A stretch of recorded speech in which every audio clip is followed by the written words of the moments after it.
Hello, ma'am. So, myself, Rohan, and my team members, Rohil and Lopamudra, are going to present you the DSP project. We have prepared here the hand gesture recognition system, as you can see on the screen.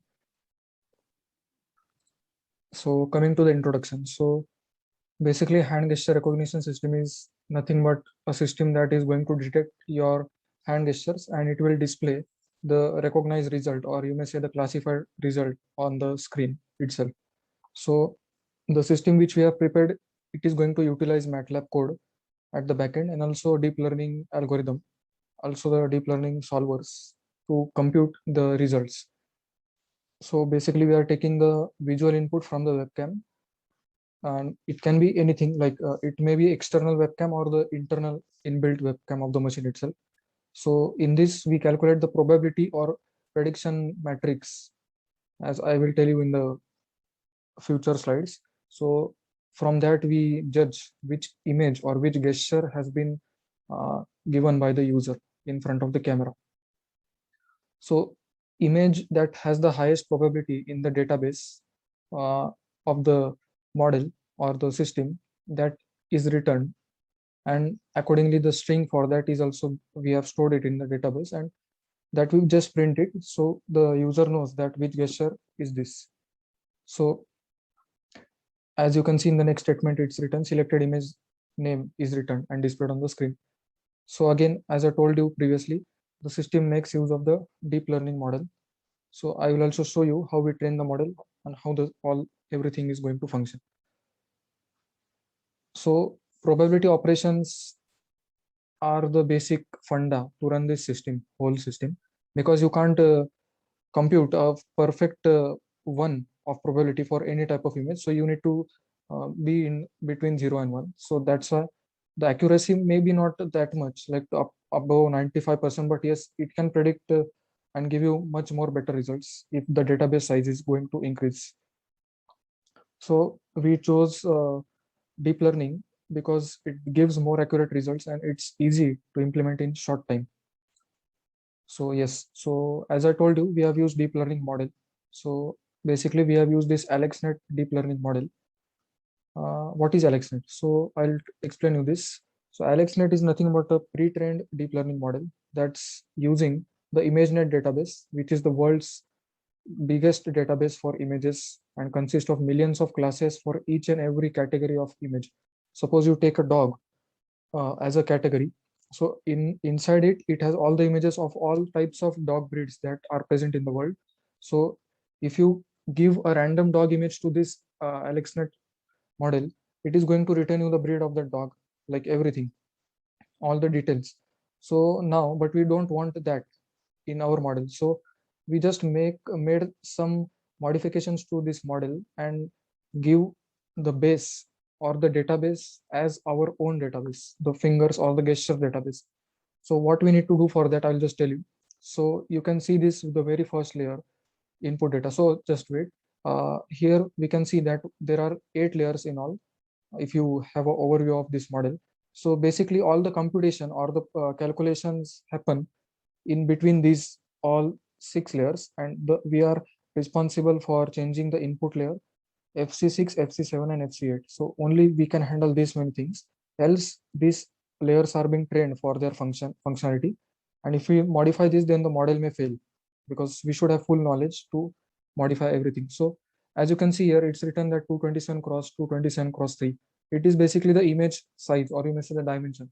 So it accepts a square image of size 227 and it must be an RGB image. So you can also modify this layer, but you also need to modify the inner layers also, because they are trained for RGB images only. So accordingly, here you can see fully connected layers are there, 3 fully connected layers. So from this, the very first one, you can see it here. It is nothing but your fully connected layer 1. Second is nothing but the softmax layer, and the third one is the classification layer. So what we do is we link our database to this fully connected layer, and it is going to provide all the images to this model during the classification of the given input image from the webcam in real time. Then comes the softmax layer. Softmax layer basically calculates the probability matrix, or you may say the prediction score for each and every class that has been defined in the database. And it will return the label and the score for each of the label or the class, you may say, in the database. And this classification layer is nothing but it's going to give you the output from this. It's just going to format what these two layers have given. It's going to format it and return it properly, and just we need to print it on the command window. So now I would like to hand over to Rohil. Thanks, Rohan. So I'll be explaining the methodology, meaning the stages in which the system works.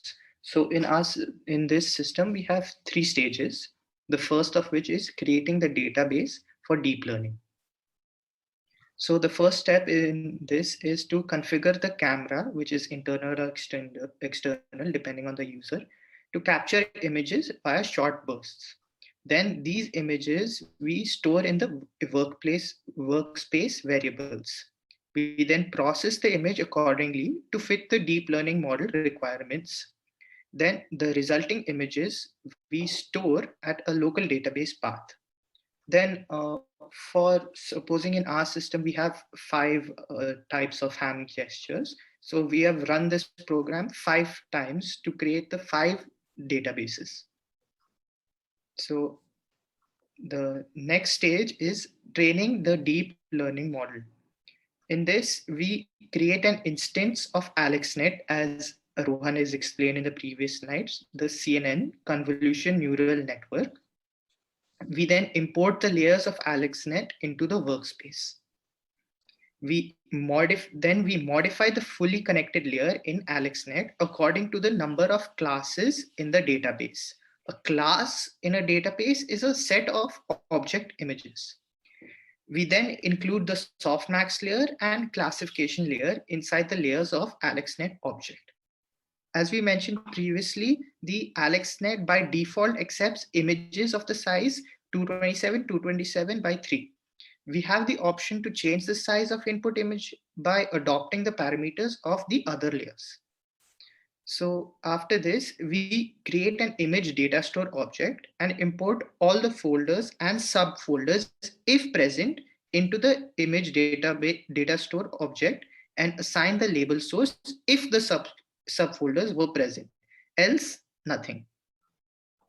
We then specify the training options and store them into the workspace variables. We then call the train network function and pass the data store object along with the training options and layers of the deep learning model. So after we do these steps, the deep learning model gets triggered and the progress of the training gets displayed in the command window of MATLAB. We then save the trained model in the local drive in order to use it again and again without training it again, as training the model requires some significant time. We then come to the last stage, which is testing the trained model. We load the trained deep learning model into workspace created in the previous stage. We configure the camera again, internal or external, and we create a figure and link the camera to the figure while also setting the camera resolution to a fixed value. We define a fixed processing area in this on the figure window to view the gestures. And we capture the image from the camera window and crop it according to the processing area. We process the image accordingly to fit the deep learning model requirements again, and we feed the image to the model. We call the classify method and pass the trained model and image itself as parameters and assign it some workspace variable in order to get the classification label and score for the captured image. We then define a text box area on the camera window, which is the processing area, set the text box text to the label, which is returned by the model after classification, such as 1 finger, 2 finger, 3 finger. We then call the draw now function to update the title of the figure window to the return label. We then repeat these steps. We have put in an infinite loop, and unless the user wants to exit, we continue this loop. And for the user to exit, he has to press Control plus C. I then will hand it over to Rohan again. Yeah, thank you. So now, as Rohil has explained all the three phases, the project has been divided into three phases. So now how this is working in real time. So what we do is just capture the image, process it according to the requirement of the trained model. As previously it has been said that 227 cross 227 cross 3 is the requirement of the trained model. Then we feed it to the model, then get the classification label and the prediction score, and display it into the command window along with the figure that you have prepared, as told by Rohil previously. And then again updating the figure window so it looks like the model is working in real time. So yes, I will take you to the demo now for of this project. So as you can see here, the code file create database, to create the database of all the gestures. Again, the training code here. So to train the model and save the model that has been trained, and the testing code, which is the final one to test the real-time application. So starting from the create database, we have these basic commands. Then these are nothing but the resolution variables WNH that are used to set the camera resolution.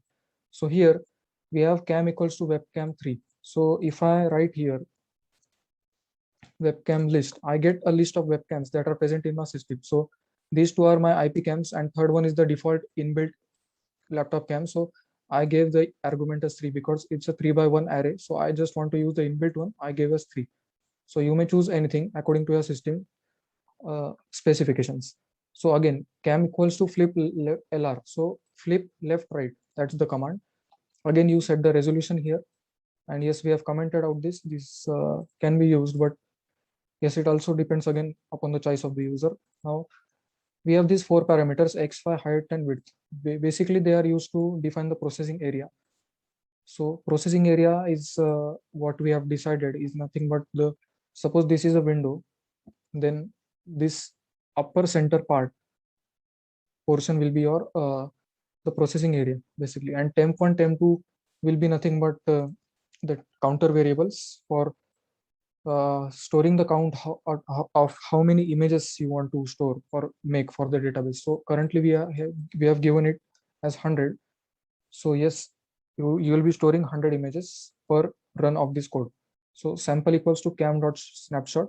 So cam is nothing but a webcam instance.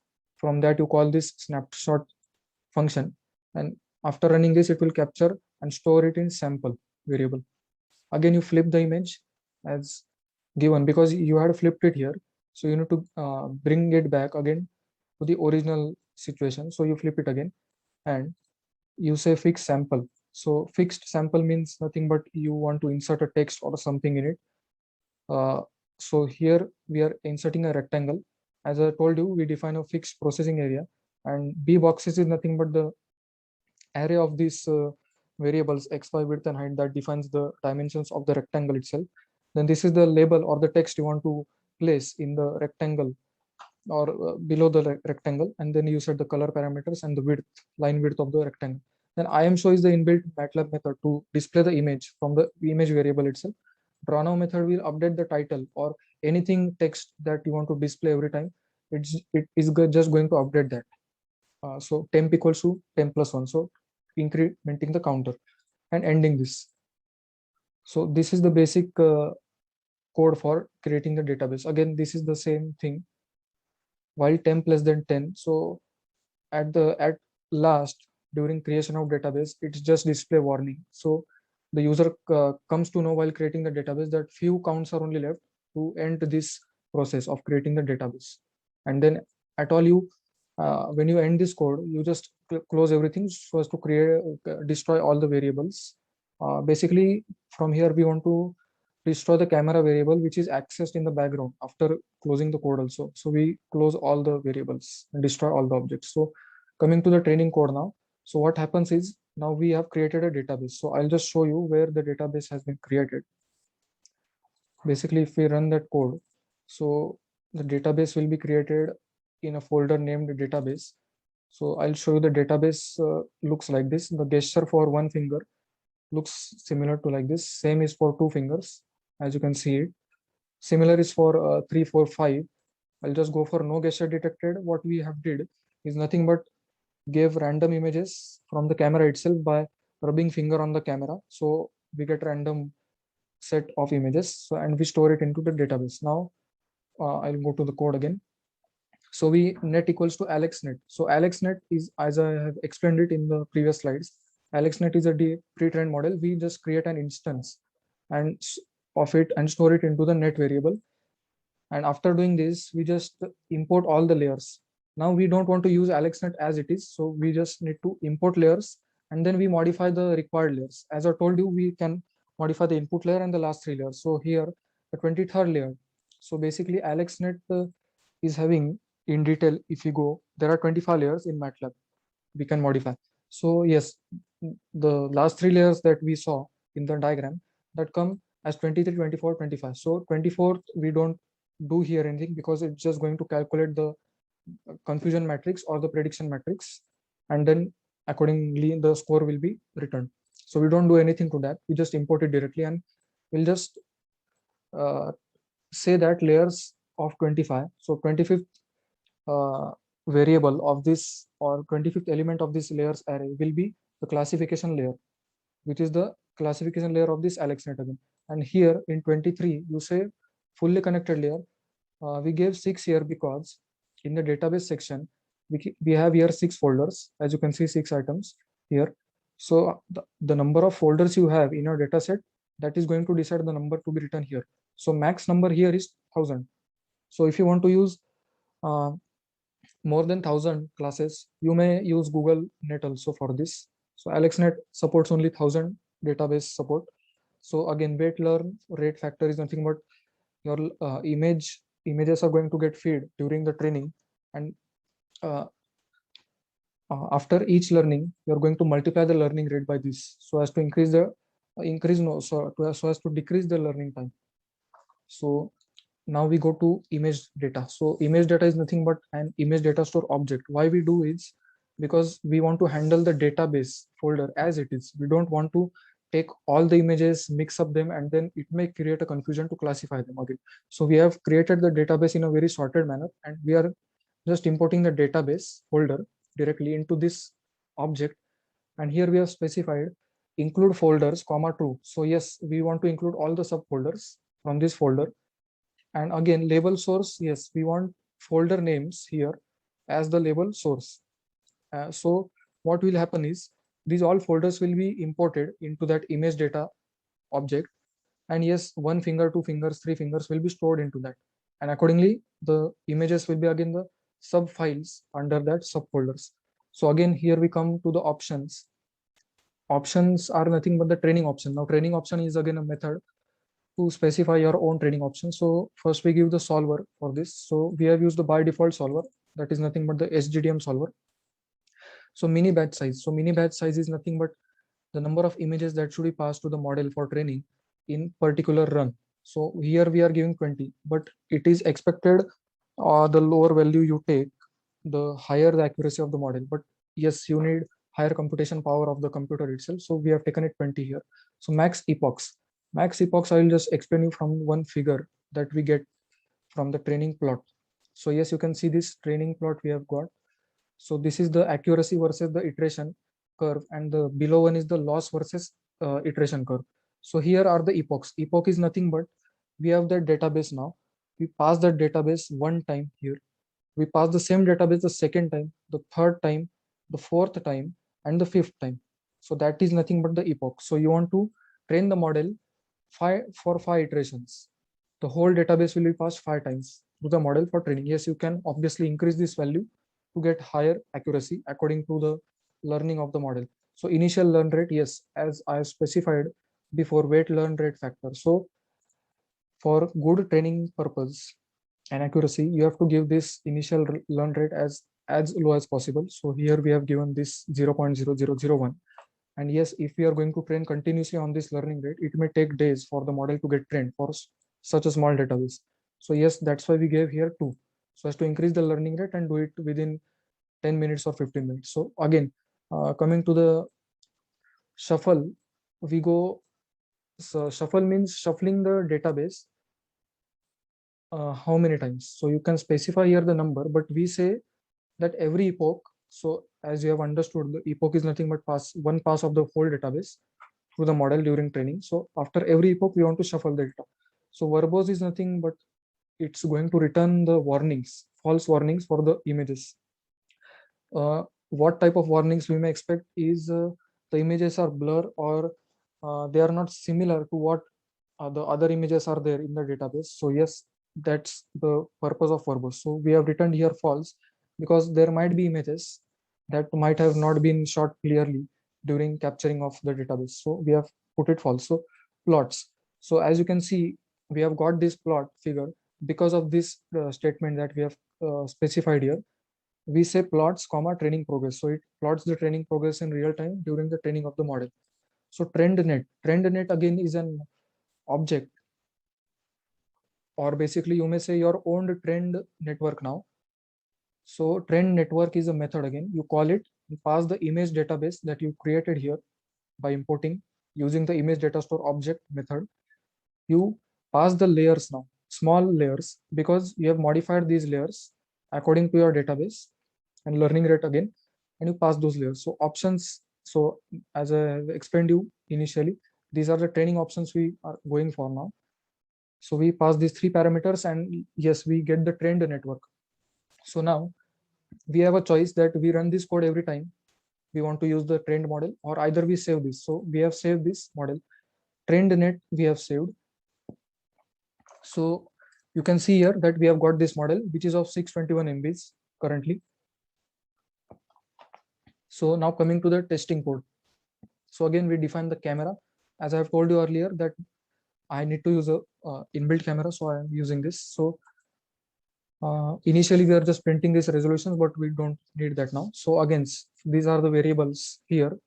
Need to define the resolution of the camera itself. And yes, we set the resolution by this method again. So we are adjusting the camera brightness to 30%.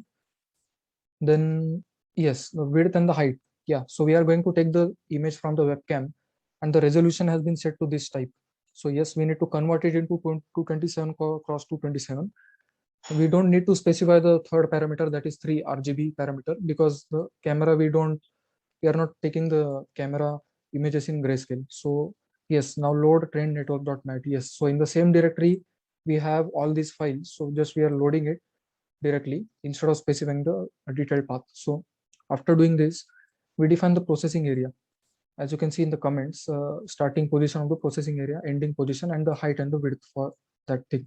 And then we define a new object or an array for that focusing area that will store all these four variables, and we can use a single array to pass in the commands.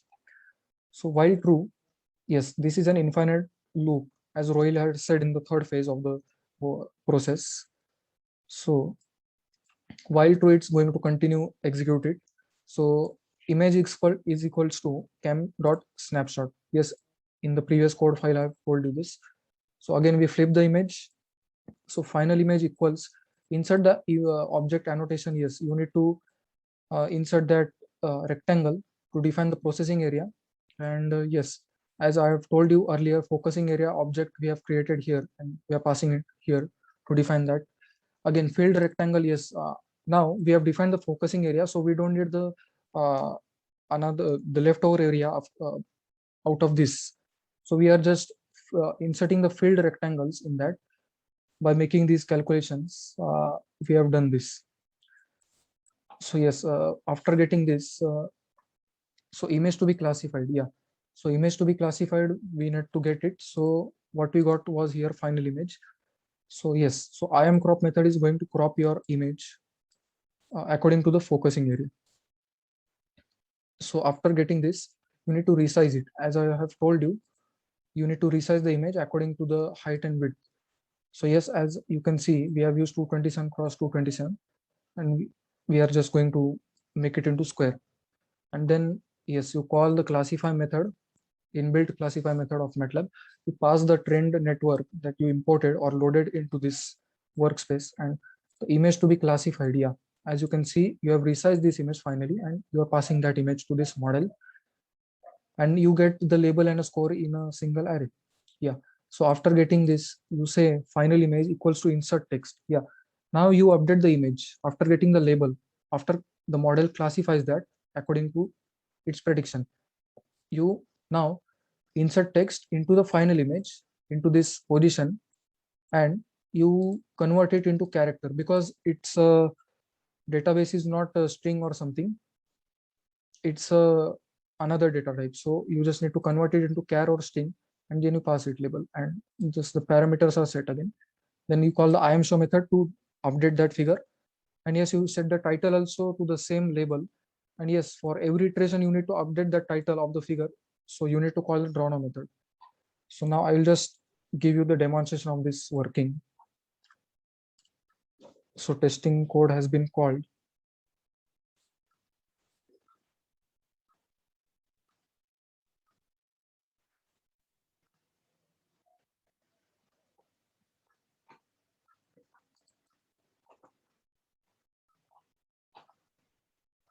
Yeah, as you can see here, it's showing on the screen as no gesture detected. So now if I take my one finger here, you can see that one finger is going displayed. Now two fingers. Now I take suppose three fingers. Now I take four fingers. Then I take five fingers. So it's detecting it properly. There is some inaccuracy, yes, because the database size is small in this case, but we can increase it. But as I told you, the trained network size has been increased to 621 MBs. So we couldn't afford to store such a big model on this PC locally. So we didn't do that.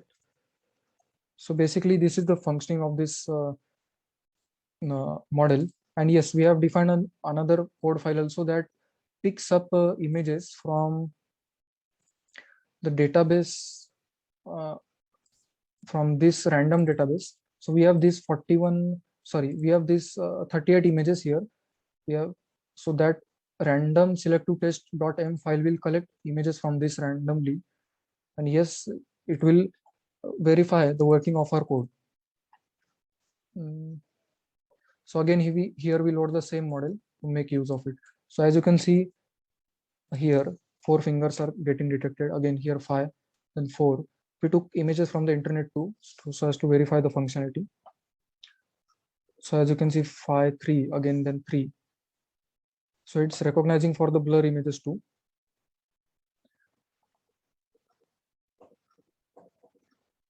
So no gesture detected. Yeah, we included this also for each and every case, so as to verify the fully working of this model. So that's all for the demo from me. Now I would like to pass on the presentation to Lopamudra.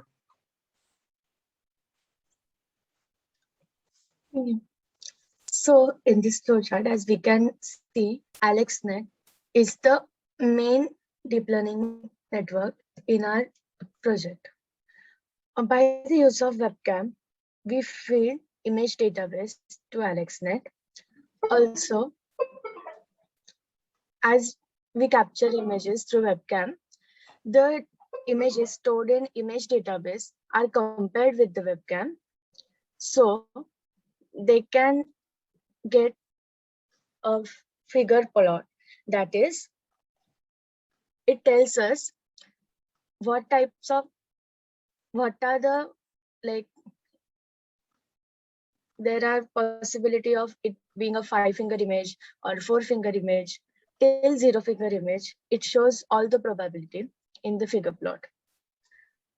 So after the figure plot, our images goes into the processing areas in which they determine the answer to the hand gesture recognition. In real time, the webcam images goes into the figure plot directly as they go into the webcam to AlexNet and then figure plot. Next, please. So here we can see the applications. the hand gesture recognition is considered to be an important part of human-computer interface.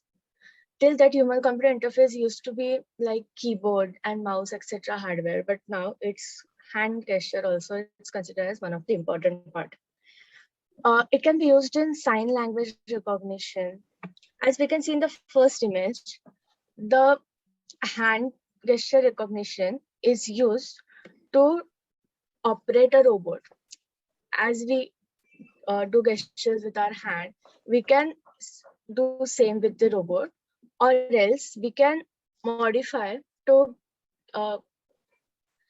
for a particular gesture to be a particular, assign a particular function, so we can control the various processes of the robots. Next, in the third image, we can see he's controlling the game with its hand using the hand gesture recognition. Also, TV control interface has been proposed using hand gesture recognition that we can see in the third and fifth image. Next, there is also a intelligent wheelchair. The hand gesture recognition is implied in the intelligent wheelchair, which includes 5 hand gesture to control the movement, such as if a hand gesture is done, then go forward or go backward or sideways, etc., are to be implied for a particular hand gesture. Next.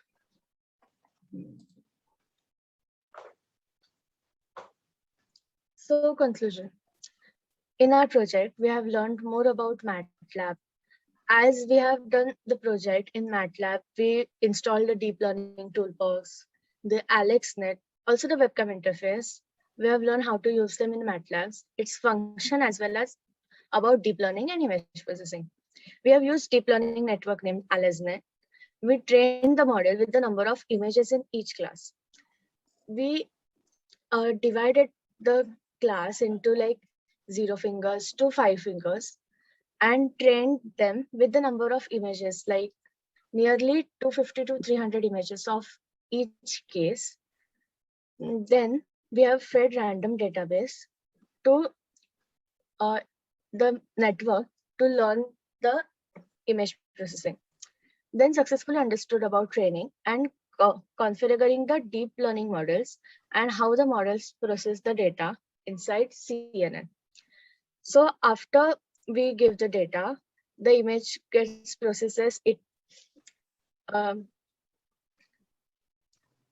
reflects the images from the database given. It compares them and processes them. So it it processes them and identifies them as hand gestures. It identifies the hand gesture, give the name like 5 finger, 4 finger to the 0 fingers, etc. Thank you. So that's all for this project. And thank you.